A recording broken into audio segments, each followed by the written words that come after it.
What is happening, everybody? This is Cody, aka DFS Prodigy, coming to you live, breaking down this upcoming four-game NBA slate for tomorrow. This is Thursday, so we also have NFL featuring two awful teams in the Falcons and the Panthers, but we have NBA, so we're still breaking this down. It's a nice four-gamer. This is right in our wheelhouse, but let's kick it off with Dallas at Washington. So we do have a revenge narrative, and both teams with Spencer Dinwiddie. Um, Spencer's looked good. I mean, he looked good today against Orlando. Really good. I like the role he's in, but starting up top with Luka Doncic, this is a one-man team. This is Luka we're talking about. He can drop 50 every single game, which I believe he has at least hit 50. Yeah, every single game, close to 60, could possibly hit you 70. This is a great spot for him. I mean, at 12.5, the price is warranted. It's Luka. He's going to be one of the best spin-ups on the slate. We still don't have Christian Wood. So, like I said, Spencer Dinwiddie, this is the revenge narrative. He's going to want to ball out. I do like the upside he brings. Do I think he hits 50 again? Not necessarily, but I think he can get you easily 30 to 40 fantasy points. They did price Dwight Powell up, but it's scary because he's only going to see about 20 minutes. I don't think the price tag's warranted for him. JaVale McGee, kind of a similar story. They're both splitting minutes. I don't like the spot.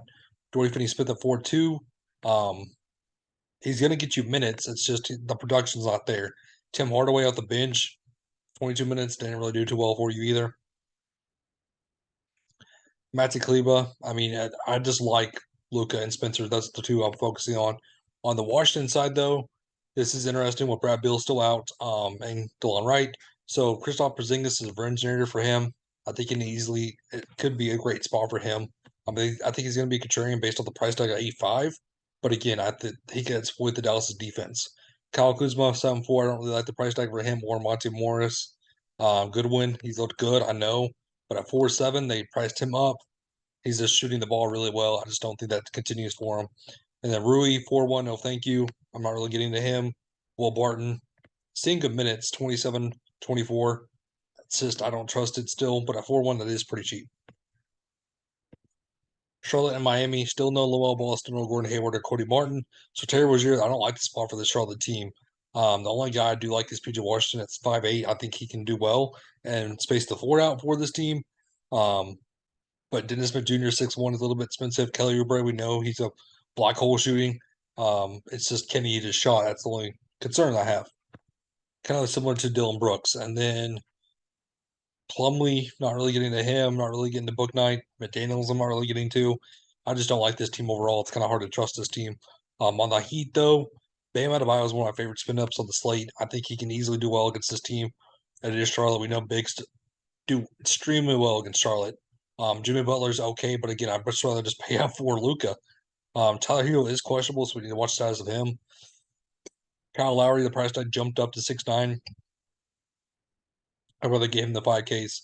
I don't like Matt Struss at 5'6". The rest of the team is just kind of meh, in my opinion. I'm not really liking this game. Only a couple pieces. But Philly and Atlanta, on the Philly side, still no James Harden, so it's going to be Joel Embiid. If you can figure out a way to have Luka and Joel Embiid, those are my two favorite spin-ups of the slate. Is just can we find value? Especially when you have Tyrese Maxey at 8-2, I do like. I do like Tobias Harris at 7-1. They're both seeing extremely good minutes. This is a bounce back spot for Tyrese Maxey. And the rest of the team is all over the place. You don't know what's going to happen with the rest of the team with Melton, with Harrell, Niang, Reed, Tucker. Again, we don't know. It could be one night. It could be Shake Milton. It could be Paul Reed over Harrell. It could be Niang. We just don't know. It's because it's all over the place. On the Atlanta side, Trey Young is healthy. So 10-4, 10-3 for DeJounte Murray and Trey Young. They're both going to be contrarian spin ups.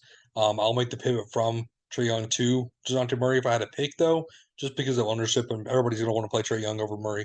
That's just how it's been recently. But John Collins, 6'3" is an okay price tag. I don't mind him in the mid range. Capella and Okongwu, they're both still splitting minutes. It's just, one of them is going to have the bigger game. We just don't know. Again, it's a toss up. It's 50-50. DeAndre Hunter, 4'9". Rather go elsewhere. AJ Griffin, I don't trust the shot again. I know he had that one big game, but again, it's AJ Griffin. The last slate is Portland at New Orleans. So Dame Lillard, 9-7. If there's no Nurkic and Grant, I still like Dame Lillard as a spin up as a contrarian one. Simon's 8-1. I'm not paying the price tag for him. Like I said, we just need to watch the stats of Nurkic and Graham because we could get Justin Winslow and Eubanks starting, which those will be two ultimate values, especially in Eubanks, who smashed today. Then Josh Hart's okay at 6'5". I don't like Watford at 5'2". Sharp with everybody healthy, with the guards healthy. I don't like. On the Pelicans, everybody's healthy other than Larry Nance, which we need to start to watch that. But Zion's going to be okay at 8'8".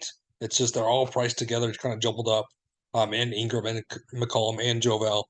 It's just like I said, one of them is going to have the bigger game. It's just a toss up on which one of the four is going to have the big game. Murphy 4'9", no thank you. Herbert Jones 4'8" starting. That could be a value. But that kind of wraps the safe for us last go. Thank you for tuning in. Have a great safe for us tonight. Have a good one, everybody.